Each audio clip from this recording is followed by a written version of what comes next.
Mada yangu nimeipa unwani fupi tu inayosema al-istiqama. Al-istiqama. Istiqama ni msimamo. Kwa kifupi tu, taarifu ndogo tu hii. Jambo hili la msimamo kwa Waislamu limepewa kipaumbele na kusisitizwa sana na kitabu na sunna. Muislamu anapokuwa Muislamu ametamka shahada, kinachofuata pale anatakiwa awe na nini? Awe na msimamo. Allah tabaraka wa taala siku moja anamwambia Mtume sallallahu alayhi wasallam, anamwambia Mtume tena kwa kumwamrisha hasa. Angalia surati Hud. Surati Hud ni sura nambari 11 katika mpangilio wa suwarul Qur'an. Yenyewe ni ya 11 Hud. Kwenye aya ya 112 Allah tabaraka wa taala anamwambia mtume wake, fastaqim kama umirta wa man taba ma'aka wala tatghaw innahu bima ta'maluna basir. Kuwa na msimamo kama ulivyoamrishwa, anaambiwa mtume sallallahu alayhi wasallam. Lakini msimamo sio kuwa na msimamo tu wa kujitengenezea mwenyewe. Maana unaweza kuwa na msimamo wako mwenyewe, umejitengenezea mwenyewe, sema mimi na msimamo bwana, mimi na msimamo bwana, umetengeneza mwenyewe. Huo ukiwa na msimamo ulijitengenezea mwenyewe, bado hauhesabiki kuwa ni msimamo. Msimamo ni lazima uwe na sifa hii, kama umirta, kuwa na msimamo kama ulivyoamrishwa, kama ulivyoamrishwa.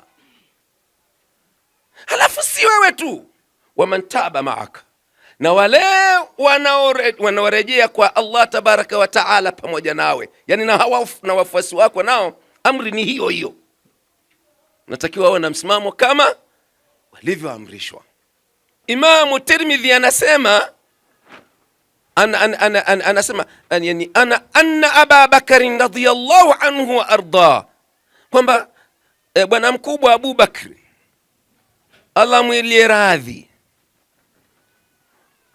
huyu bwana annahu qala raa an-nabiy sallallahu alayhi wasallam qad shaba. Siku moja Abu Bakari alimuona mtume sallallahu alayhi wasallam ndevu zake zina mvi, ndevu zake zimeanza kuota mvi. Alimuona mtume ndevu zimeota mvi, faqal, mtume sallallahu alayhi wasallam akasema huyo Abu Bakari kumwambia mtume, shibta ya Rasulullah, umeota mvi ewe mtume wa Mwenyezi Mungu, naziona mvi kwenye ndevu zako, umeshaota mvi. Faqal sallallahu alayhi wasallam, mtume sallallahu alayhi wasallam akasema, kweli nimeota mvi, lakini shayyabatni Hudun wa akhwatuha, kilichoniotesha mvi mimi ni surati Hudu hii ambayo tumenukuu aya hii pale. Kilichoniotesha mvi mimi si wa kuota mvi hivyo, sababu jueni kwamba mtume sallallahu alaihi wasallam amekufa akiwa na miaka 63 tu. Ndio jana nadhani ulikuwa umekaa vizuri hasa. Miaka 63, mimi mkubwa mara nyingi kwake. Huyo mtume kafa bado kabisa. Sasa nadhani wakati Abu Bakar anasema maneno haya, mtume alikuwa na umri labda wa kuanzia miaka 60 kurudi nyuma. Mpo? Sasa namwambia, shibta ya Rasulullah, umeota mvi ewe mtume wa Allah tabaraka wa taala.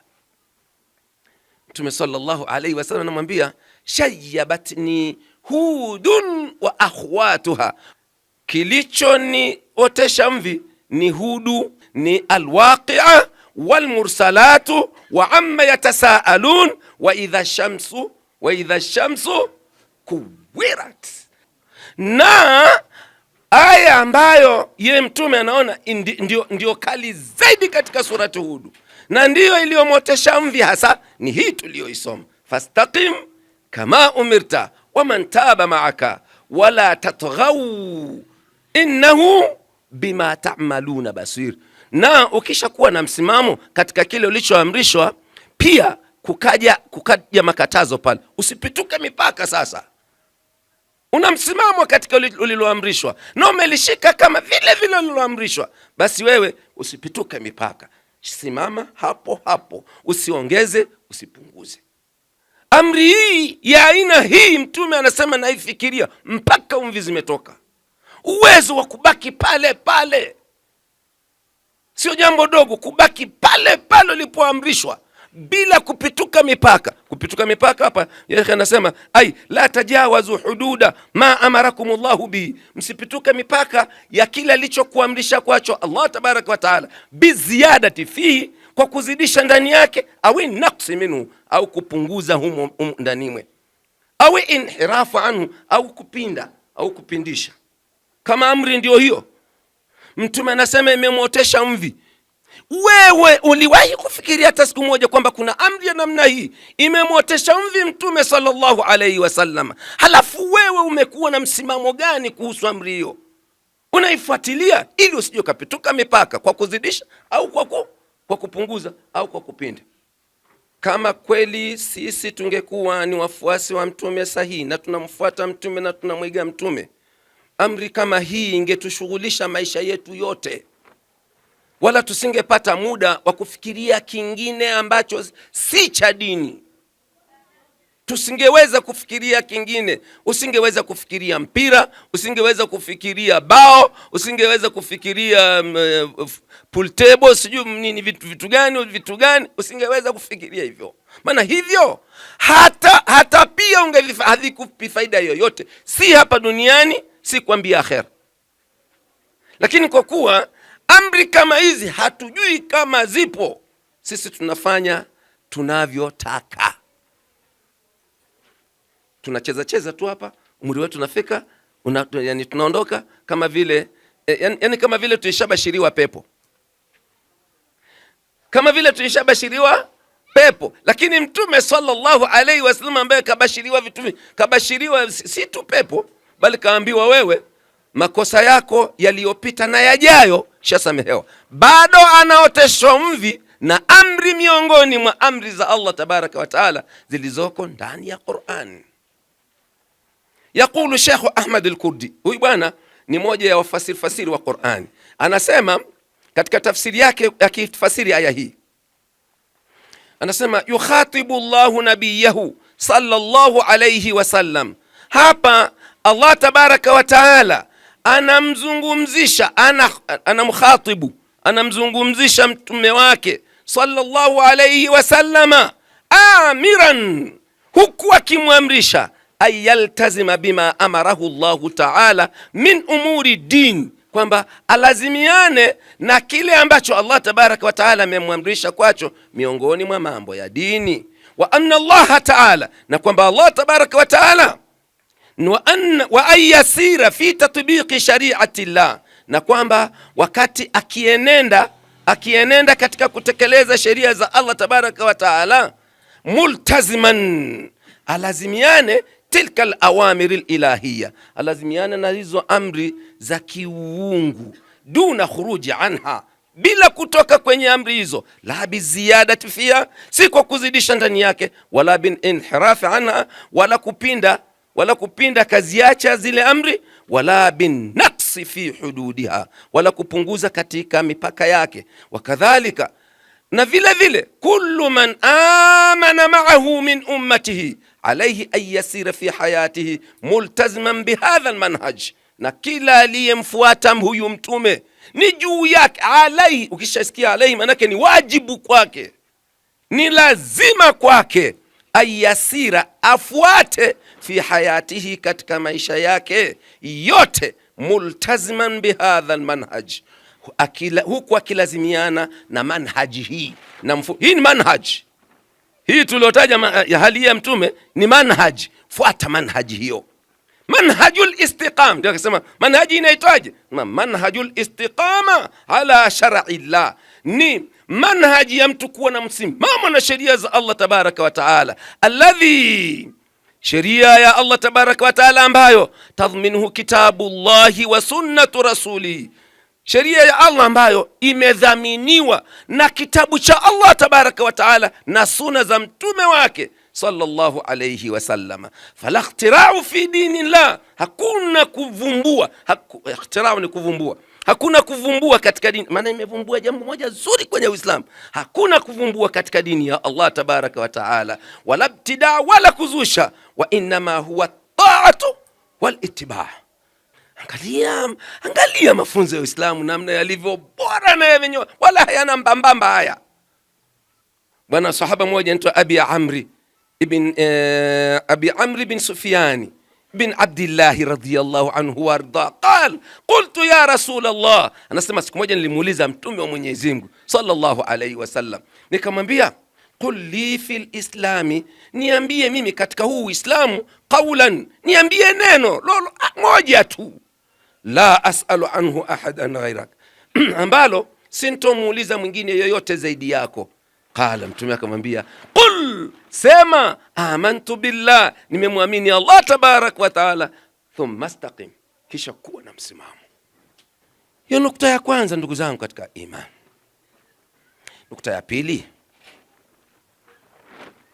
ni alamatu alladhi istaqama, ni alama ya yule aliye na msimamo. Ana alama gani? Alamatu alladhi istaqama anna mathalahu kamathali aljabali, alama za mtu mwenye msimamo mfano wake ni kama mfano wa jabali. Na kwa hapa Singida ukitaja majabali huna haja ya kufafanua sana. Singida majabali si ndio kwenyewe? Majabali Singida ndio kwenyewe. Sasa nasema mtu mwenye msimamo mfano wake ni kama mfano wa jabali. Kwa nini? Kwa nini afananishwe mtu wa msimamo na jabali? Sema lianna aljabala lahu 4 alamat. Hii ni kwa sababu jabali lina alama 4, na ambazo ndizo alama anatakiwa awe nazo mtu wa msimamo kwenye dini. Awalan, alama ya kwanza, annahu la yadhubuhu alharru. Jabali huwa haliyeyushwi na jua kali hivi ile pakigwe. Jiwe gani mliwahi kuliona jua limekuwa kali lenyewe likayeyuka? Lipi? Lina msimamo. Jua lipige litakavyopiga, lenyewe lipo tu. Wangapi tunasikia habari zao wakiacha dini, wakiacha misimamo, wakiacha nini, wakiacha mpaka manaji. Mnanielewa? Kwa sababu pengine wamesukwa tu, wamesukwa. Jiwe hili mbona lenyewe limesukwa mara ngapi? Majua mangapi hapa yamewaka, lakini jiwe liko vile vile. Mangapi? Mpaka mnaambizana mwaka huu jua si la kawaida. Annahu, ni kwamba hakika. Alama ya kwanza ni jiwe la yadhubuhu alharru, haliyeyushwi na joto kali, wala yujammiduhu albardu, wala sifa ya pili, alama ya pili ya jabali, wala haligandishwi na baridi kali. Baridi iwe kali itakavyokuwa, jiwe haligandi ukaenda kalikuta barafu, au sivyo? Mliwahi kulikuta moja ni barafu?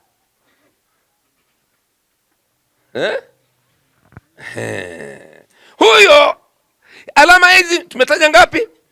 2. Tumetaja 2.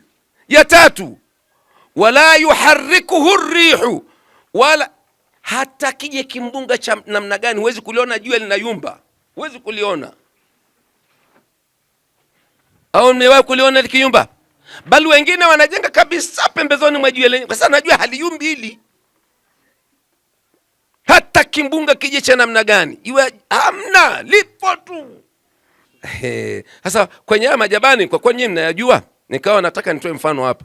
Hivi unaweza ukaamini, unakuta jiwe limekaa pembeni hivi, jiwe kubwa tu limekaa pembeni hapa kwenye jiwe jingine, halidondoki ati. Na nikalizuia jiwe hili. Wewe unafikiri nani? Si huyu aliyezuia mbingu isidondoke? Au sivyo? Nyinyi mnasemaje hapo? Kwani ni ninyi ndio mmezuia au mmeomba dua nini mmetambikia? ni huyu aliyezuia mbingu isidondoke, ndio alilishika jiwe lile lisidondoke. Lazima mtie akilini ukubwa wa Allah tabaraka na nguvu zake na uwezo wake, na akitaka kufanya lolote saa yoyote muda wowote atafanya bila kuzuiwa na yoyote na bila kujali chochote. Fadamdama alaihim rabbuhum bidhanbihim fasawa wala yakhafu uqbaha. Zan katika imani. Alama ya tatu ni hiyo ya jabali. Alama ya 4 asema wala yudhihibu sailu, wala jabali halipelekwi na mafuriko. Ni jabali gani katika majabali mnayoyajua hapa? Mbona manyumba yamepelekwa, magari yamepelekwa, sio vitu gani vimepelekwa, nini vimepelekwa, au sivyo? Jabali gani limepelekwa? Na hata yale yaliyoko Singidani maji yapo lenye lipo, au sivyo? Hizi ndizo alama za jabali, na ndizo zinazotakiwa ziwe alama za mtu mwenye istiqama katika dini. Sisi ni hatuna istiqama, ndio maana leo hivi kesho vile, mtondogoo vile, hatuna istiqama. Sina nielewa vizuri? Na istiqama inaondolewa na vitu vingi tu. Vitu vingi vinaondoa istiqama, lakini ala kuli hali hatuna muda hakika wa kuvitaja vyote hivyo. Nasema alipovitaja hivi akasema fakadhalika almustaqimu lahu arba'u alamati. Sasa zisikilize alama za mwenye istiqama ambazo zinafanana na hizi. Zisikilize vizuri. Maana si nimesema hizi tulizozitaja mwenye istiqama natakiwa awe nazo. Sasa angalia alivyozileta kiufundi namna nyingine. Hizo nasema fakadhalika almustaqimu lahu arba'u alamati. Vile mwenye istiqama ana alama 4. Ahaduha, moja katika hizo 4, idha ahsana ilayhi insanu la yahmiluhu ihsanuhu ala an yamila ilayhi bighairi haqqi. Unanipata hapo? Wacha nifasiri. Anasema tutakupataje? Anasema alama ya kwanza ya mtu mwenye istiqama ni kwamba ni pindipo mwanadamu yoyote anapomfanyia wema, huo wema wake haumchukui, haumbebi akamili kwake bila haki, yani akampenda hata kwenye batili. Haiwezekani mtu wa msimamo na kweli umemfanyia ihsani, lakini unapokuwa kwenye batili anakuacha. Mpo leo wangapi watu wamemili na kuwafuata watu waliowafanyia ihsani hata kwenye batili? Wangapi? Mtu hata anamwambia hii ni haki, hataki kuisikia kwa sababu mfadhili wake sijui nani wake yuko upande mwingine. Bwana, haki ni hii. Anamwangalia yule aliyemfanyia ihsani. Mwenye istiqama hawezi akavutwa na ihsani ya mtu akamili kwake bila haki. Atabaki kwenye haki hata kama huyu aliyepinda na haki ni babake, ni mamake, ni nani wake. Mpo? Tuko pamoja hapo?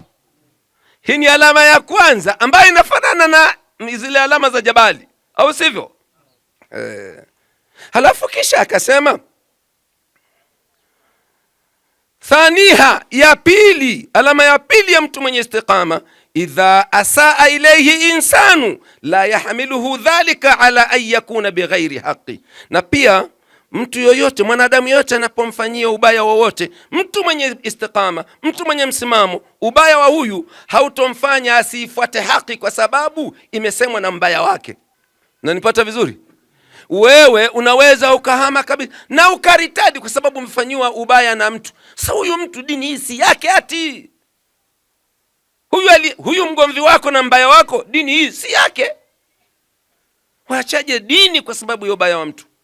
Waachaje msimamo kwa ajili ya ubaya wa mtu? Unaachaje vitu hivyo? Haya, alama ya tatu ya mtu mwenye istiqama anasema anna hawa nafsihi la yahuluhu an amri llahi ta'ala, ni kwamba matamanio ya nafsi yake hayamzuii na kutekeleza amri ya Allah. Amri ya Allah inasema hivi, hawa nafsi yake zinakwenda hivi, lakini anazikiuka hawa za nafsi yake, anafuata lile aliloamrishwa na Allah tabaraka. Maana kila mmoja ana matamanio ya nafsi, ndugu zanguni.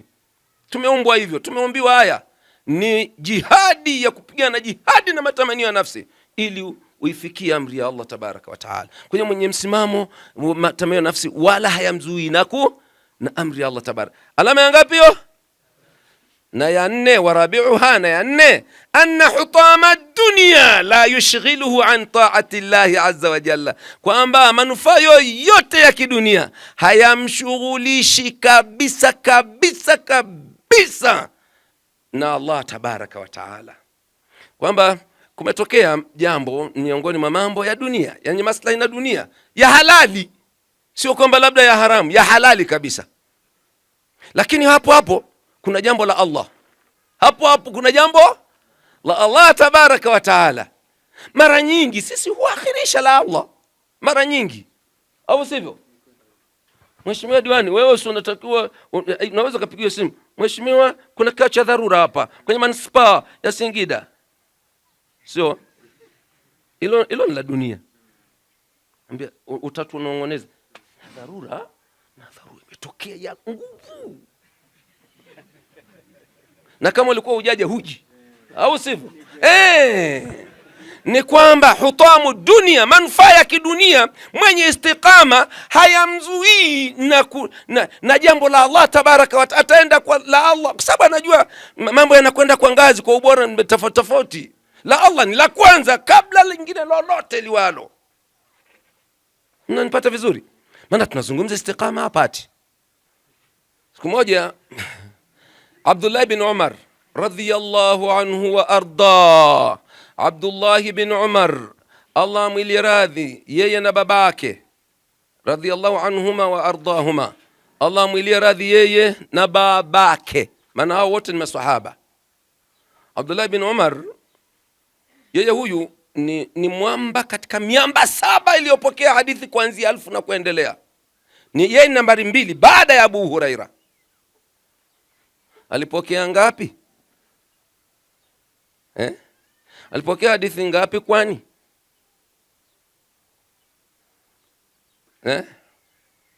Haya, mtanitafutia huko. Wengine wana Google kwa Google. Haya. Naambiwa na ushee. Sawa, tunakwenda vizuri. Huyu bwana Abdullah bin Umar anasimulia hadithi, anasema hadithi, hebu isikilize hadithi. Ni hadithi miongoni mwa hadithi za istiqama. Anasemaje? Anasema kunna inda rasulillahi sallallahu alayhi wasallama yawman, siku moja tulikuwa mbele ya mtume sallallahu alayhi wasallam. Faqal, mtume akasema, akhbiruni ani shajarati karrajuli lmuslim, hebu nifahamisheni mti ambao una sifa kama Muislamu mwenye msimamo.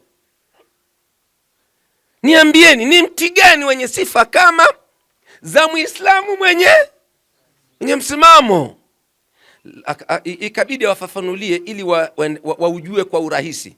Sema la yatahatu waraquha saifan wala shitaa, mti huo haupukutishi majani yake kiangazi, mti ule majani yake hapukutiki, si kwa mbii masika, ndio kabisa. Watuuti ukulaha kulla hinin biidhni rabbiha, na unatoa matunda yake kila wakati kwa idhini ya Mola wake. Mti huo matunda yake kutoka hayasubiri msimu, yakiisha haya anaanza mengine, yakiisha haya anaanza mengine. Abdullah bin Umar akasema, fawaqaa fi nafsi annaha nakhla, nikatoka nafsini mwangu kwamba mti huo wenye sifa hizi alizotaja mtume, huo mti ni mtende.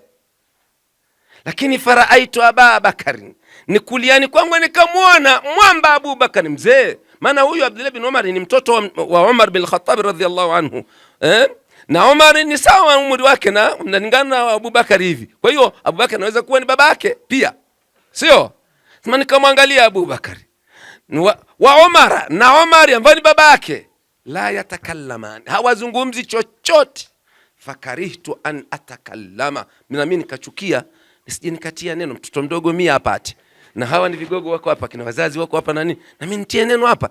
Nikaona imetoka nafsini mwangu hivyo, lakini je, tasemaje hili na vigogo viko hapa?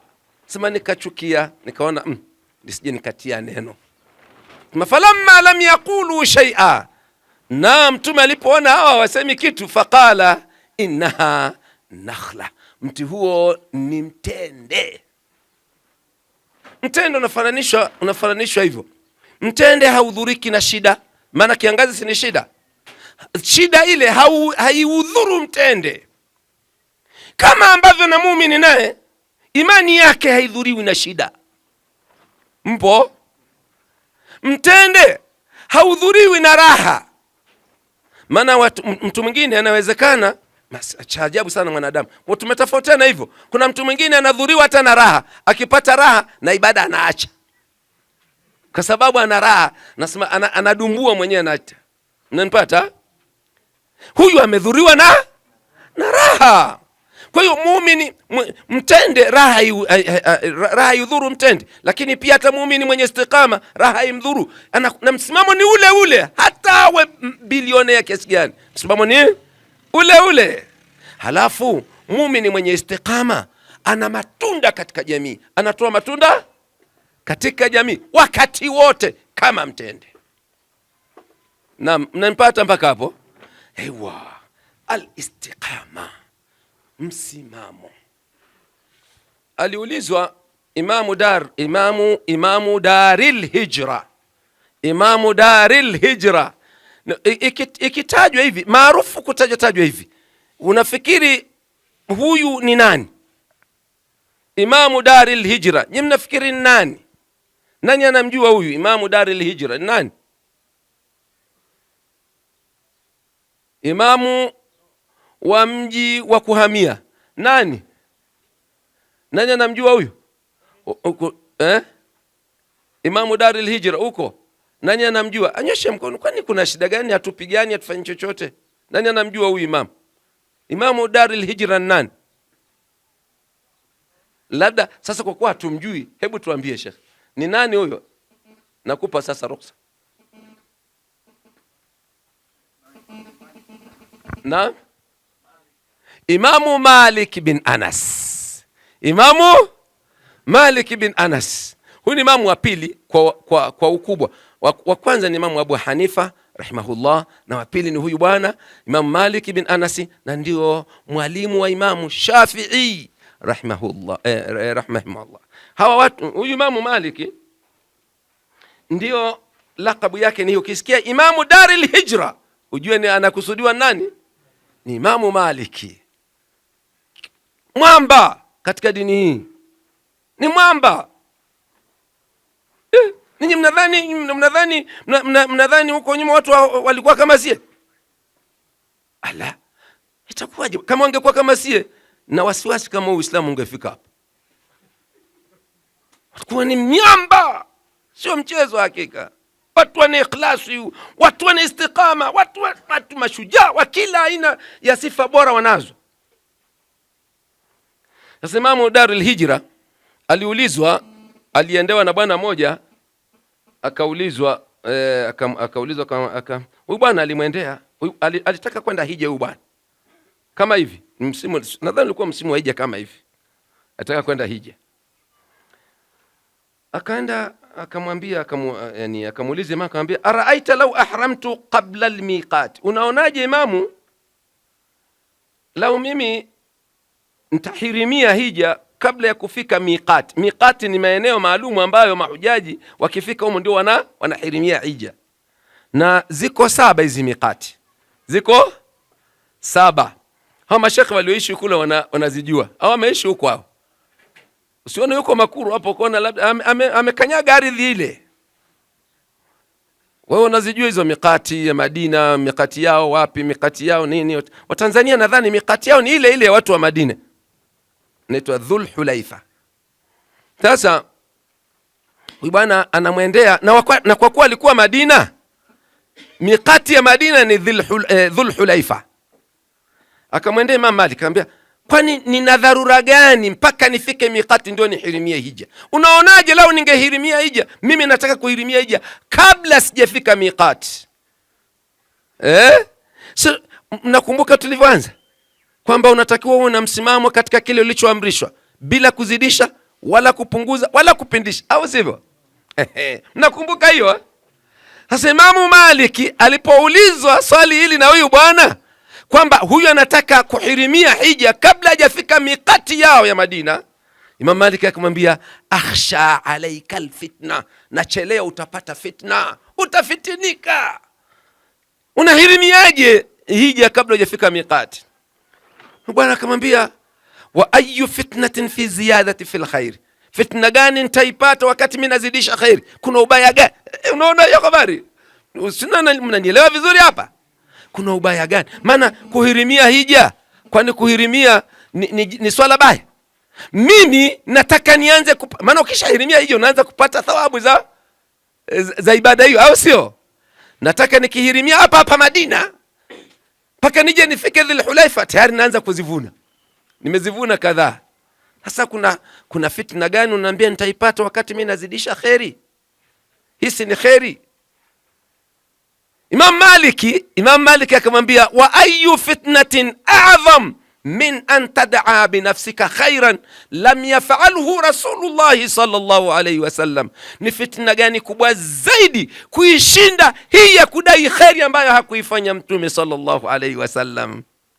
Thumma tala qawlahu ta'ala, kisha kamsomea kauli yake Allah tabaraka wa taala inayosema, falyahdhari alladhina yukhalifuna an amri an tusibahum fitna au yusibahum adhabun alim. Kisha kamsomea aya hii, na watahadhari wale wenye kwenda kinyume na amri yake, isije ikawapata wao fitna au ikawapata adhabu yumizayo. Msimamo huyu anarudishwa kwenye msimamo, asitoke kwenye msimamo. Anamalizia kipande hiki ile neno wala tatghau. Sheikh anamalizia kwa kulifasiri neno hilo wala tatghau, wala msipituke mipaka. Kwa kulifasiri Sheikh Ahmad al-Kurdi anasema, yani maana yake ni kwamba al-amru laysa fil amali bima yatlubu Allahu minna fahasiba, amri yenye kile anachotutaka Allah, anachokitaka Allah kwetu tukifanye kisha basi. Amri haiko hivyo. Wa innama amri ilivyo al-ahammu min dhalika, la muhimu kuliko hata hilo la kutenda, an na'mala multazimina bima shara'a Allahu lana, tunatakiwa tufanye huku tukiwa tumelazimiana na sheria ya Allah aliyotuwekea. Fala natadakhalu fi shari'ati llah, tusiingize katika sheria ya Allah chochote, biidai an nazida fil khairi, kwa kudai kwamba tunazidisha khairi, au la ba'sa bihi, au kwa kusema hakuna ubaya wowote, wala yatanafa ma'a al-islam, au kusema hili nalolifanya halipingani na Uislamu. Fa inna ziyadata amma shara'a Allahu, kwani kuzidisha zaidi ya kila alichokisharisha Allah tabaraka wa taala, tadkhulu fi shari'ati, kinaingia kwenye sheria yake. Sasa ukikiingiza kwenye sheria yake na wakati Allah hajakiingiza, hujamzulia, umemzulia zangu katika imani. Abdullah bin Ahmad bin Hanbal anasema kana yuhadithu. Ibn Jawzi anasema huyu Abdullah bin Ahmad bin Hanbal kana yuhadithu, alikuwa akihadithia watu akisema, kathiran ma kuntu asma'u abi, mara nyingi nilikuwa nikimsikia baba yangu, wa huwa fi salati, akiwa kwenye swala, wakati anaswali nilikuwa nikimsikia mara nyingi baba yakulu, akisema, Allahumma arham abal haythama, Mola wangu mrehemu bwana huyu anaitwa baba Haythama.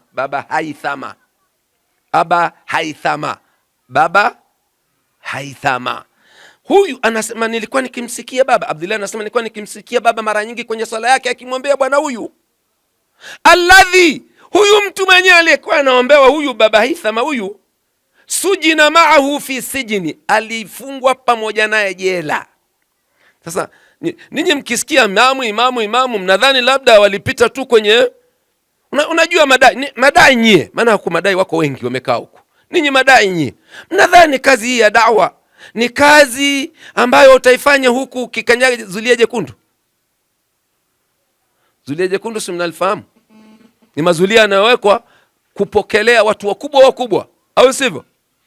Sasa ninyi madai mnadhani mtafanya hivyo? Na mkisikia maimamu hao mnadhani walifanya kazi hii yani walifanya kila laini tu hivi? Mnafikiri walikuwa hivyo?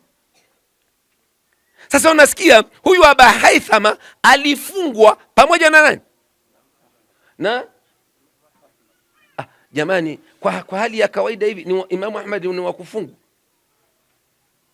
Imamu ni wa kufungwa kwa hali ya kawaida tu hivi, haraka ni wa kufungwa. Kafanyaje? Kaiba kazini, kafanyaje? Kapiga, amefanyaje? Atafungwa, lakini alifungwa. Mpo ili ujue kazi ya dawa sile le mama. Nyie madai ninyi bwana mtatu, ndugu yangu yakini baba. Imamu kafungwa, imamu kafungwa. Na amefungiwa nini?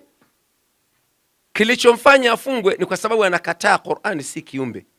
Kwa nini si kiumbe? Anasema Qur'ani kalamullah, Qur'ani maneno ya na Allah, si kiumbe, na Allah sio. Anasema wal Qur'anu sifatu, na Qur'ani ni sifa ya Allah tabaraka wa taala. Naona tumeelewana mpaka hapo? Na Allah ni qadimu, ni wa tangu na tangu, au sivyo? Wa sifatil qadimi qadimu, sina nielewa vizuri. Na sifa za watangu na zenyewe ni za tangu. Sifa za watangu na zenyewe ni za tangu.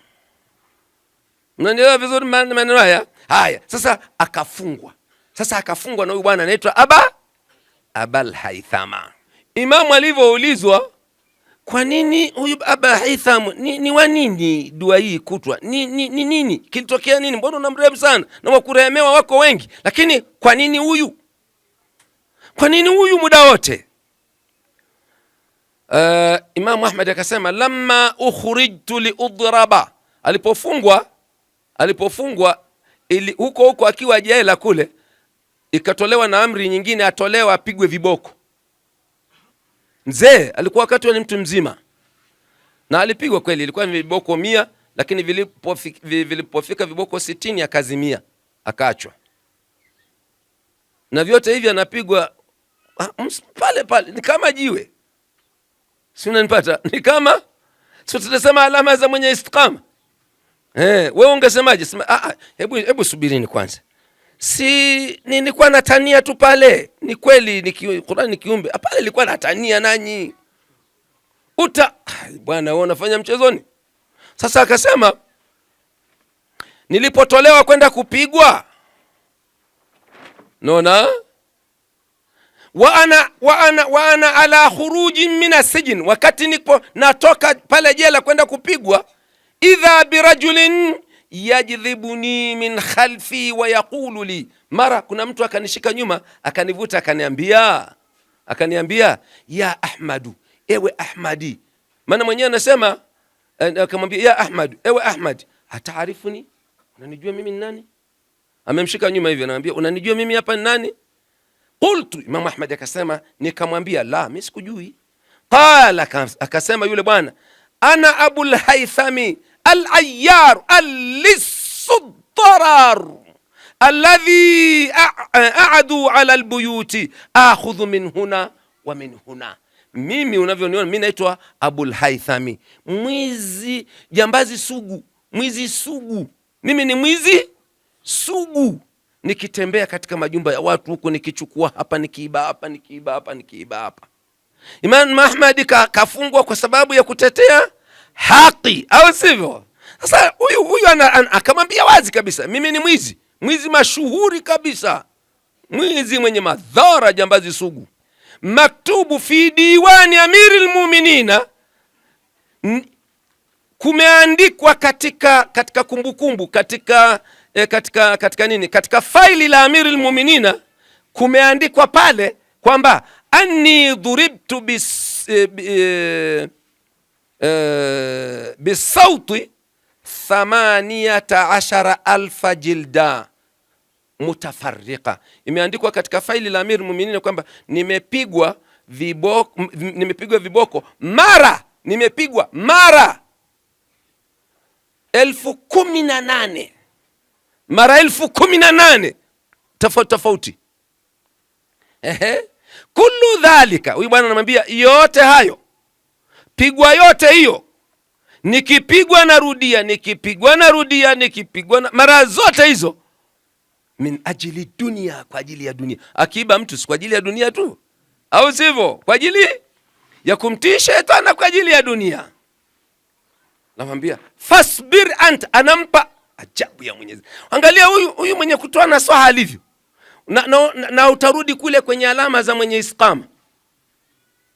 Huyu anayetoa nasaha hizi kumpa imamu ni mwizi, ni jambazi sugu. Kwa kifupi tunaweza tukasema hivi sasa, au sivyo? Anampa nasaha nani? Imamu Ahmad bin Hanbal. Sasa tutaona kule alizichukua, aliziacha. Wewe ukapewa na mtu namda, achana na mimi kwanza, achana na mimi. Unanipa wewe mwenyewe umepinda, utanipaje bwana? Wewe, au sivyo? Utasema usemi. Anamwambia fasbir anta ala sauti fi sabilillah min ajli dini. Wewe nawe tunakwenda kupigwa, subiri viboko hivyo kwa ajili ya njia ya Mwenyezi. Subiri viboko hivyo kwenye njia ya Allah tabaraka wa taala, kwa ajili ya dini. Usiende ukabadilishe msimamo wako huo kwa viboko, na wewe uko kwenye dini. Mimi navumilia kwa ajili ya shetani na dunia tu, wewe kwa ajili ya dini ukashindwa kuvumilia. Usiache msimamo wako huo. Anapewa nasaha hizi na nani? Yaqulu al-Imam Ahmad. Imam Ahmad anasema baada ya kupewa nasaha hizo, falamma humilat alayya as-sautu wa nazala alayya as-sautu kuntu atadhakkaru ma kana yaqulu Abul Haythama ibn Haddadi. Mazma, wakati umenyanyuliwa mjeledi ukatua mwilini, nakumbuka maneno ya Abul Haythama bin al-Haddadi, nakumbuka maneno yake. Nasema nayakumbuka maneno ya huyu bwana. Allahu akbar. Wewe unamsikiliza mfungwa wa namna hii, anakupa nasaha kwenye dini, utamsikiliza kwa namna tulivyojengeka, sisi tulivyoleleka? Huwezi. Unaona, unataniambia nini wewe? Toka. Alafu yeye ni imamu, lakini huyu akazichukua nasaha zile, na akawa anasema kila kiboko kikitua mwilini mwangu, kila kikitua kiboko mwilini mwangu, nasema fasbir ya Ahmad, subiri ewe Ahmad, fa innaka fi sabilillah, fa anta fi sabilillah, kwani wewe uko katika njia ya Allah tabaraka wa taala. Ndugu zangu katika imani, ndugu zangu, kwa nini tunayazungumza haya? Kwani tumeamua kuzungumza al-istiqama? Tumeamua kuzungumza istiqama kwa sababu zama hizi sio zama nyepesi, sio zama za lele mama, sio zama za kawaida. Hizi ni zama za ajabu. Hizi ni zama za ajabu. Ni zama ambazo Mtume amezitabiri kwa tabiri zifuatazo. Usikilize utabiri huu kwanza. Usikilize huu utabiri wa Mtume sallallahu alaihi wasallam. Halafu kama huna istiqama, kama utatoboa, usikilize utabiri huu. Mtume sallallahu alaihi wasallam katika hadithi ambayo imepokea Imam Abu Daudi katika sunani yake, anasema anna Rasulullah sallallahu alayhi wasallam qala, kwamba Mtume sallallahu alayhi wasallam anasema inna min waraikum fitana ka qita'il laylil mudhlimi. Sema huko masiku yajayo, huko siku zijazo, huko kwamba kuna siku zinakuja huko. Anatupa tahadhari umati wake, kuna siku zinakuja. Kwenye siku hizo kutakuwa na fitna kubwa kama kipande cha usiku wa giza. Kwenye kipindi hicho cha fitna ya namna hiyo, mwenye kushikamana na mfano wa hiki mlicho nacho, yani mwenye kuwa na Uislamu kama uwenu masahaba, ajru 50 minkum, atapata ujira wa masahaba 50 kama ninyi. Sasa masahaba waliposikia hili, maana si wanaambiwa siku zote ubora wao, na Mtume alishawahi kusema khairul quruni qarni thumma alladhina yalunahum thumma alladhina, wanajua ubora wao. Sasa Mtume mbona tena anatuambia kuna mtu atatupita akipata ujira wa watu 50 kama si, ina maana katupita sote, au sivyo? mtu huyu atakuwa ni mtu wa namna gani? Masahaba akasema anasema bal minhum ya Rasulullah, watu hawa 50 unaosema watapata ujira wa watu 50, yule atakayefuata Uislamu na kushikamana na Uislamu kama huu tulionao leo sisi, atapata ujira wa watu 50 kama sisi au kama wao. Maswali wanauliza haya, au sivyo? Wanataka ufafanuzi vizuri. Mtume akasema la bal minkum, la, watapata ujira wa watu 50 kama ninyi masahaba, huyu atakayeshikamana na Uislamu. Sasa ikiwa hali ndio hii, unafikiri hawa wa aina hii wangapi kwenye ulimwengu? Nauliza, maana msije mkaona labda nauliza, wa aina hii ulimwengu sasa hii wangapi? Na nionyesheni, mkisha nionyesha halafu mimi niondoke. Kwa nini wanapata ujira? Wanasema li'annakum, masahaba wakaambiwa, kwa sababu ninyi masahaba leo mna uwezo wa kuubeba Uislamu ninayewapeni huu, mna uwezo wa kuubeba kwa sababu tajiduna ala alkhairi awana, ninyi mnapata msaada kwenye mambo ya khairi, mnapata msaada. Wala yajiduna ala alkhairi awana, wao wale hawatopata usaidizi wowote kwenye khairi yoyote, bali watapigwa vita kwenye khairi hiyo hiyo. Mtu anapigwa vita kwenye kufanya jambo la khairi fulani, lakini anafanya tu anasema liwe anafanya tu, unafikiri atakuwa sawa na yule? Sema Mtume anaambia mnapata msaada, mimi nipo nawasaidia, bali mnasaidia na ninyi kwa ninyi. Bali leo hivi sasa hata watu wa manhaji moja wasaidiani kabisa, sisi kwa hatusaidiani kabisa. Na kama tungesaidiana tungekuwa hapa tuliko leo. Wakati nikija hapa niliambiwa jambo moja zuri sana na ndugu zetu wa BAKWATA. Naambiwa wameshikamana, wana miradi yenyewe, hata makao makuu mkoani hamna. Au uongo? Mimi sijaona hata moja, lakini naambiwa hivyo. Lakini maadamu mheshimiwa diwani anathibitisha hilo, itakuwa ni kweli. Hapa sasa hivi mkisana mnaanzisha ngoma ya kienyeji, hata diwani atawatafutia mfadhili. Au uongo? Nasema bwana utamaduni, alafu atakwenda mpaka bungeni.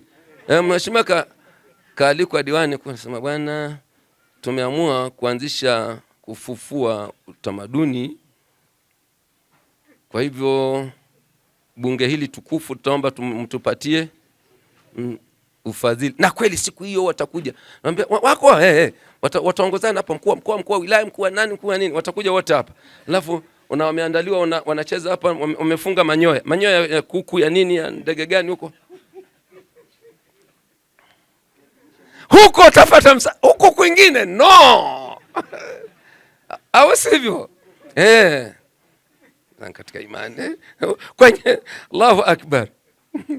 Uzangu katika imani, baada ya utangulizi mfupi sana, naombeni kama nitakuwa nimekosea mahala, ni udhaifu wangu na ni ujinga wangu, na namuomba Allah tabaraka wa taala anisamehe. Na pale tulipopatia ni kwa taufiki yake pia. Hakuna taufiki ya mtu, hakuna ujanja wala uhodari wala nini wala nguvu za yoyote, ni taufiki ya Allah tabaraka wa taala. Allah tabaraka wa taala ajaze kila la khair, ajalie ile mlilifanya lizidishe uzani wa mema yenu siku ya kiyama.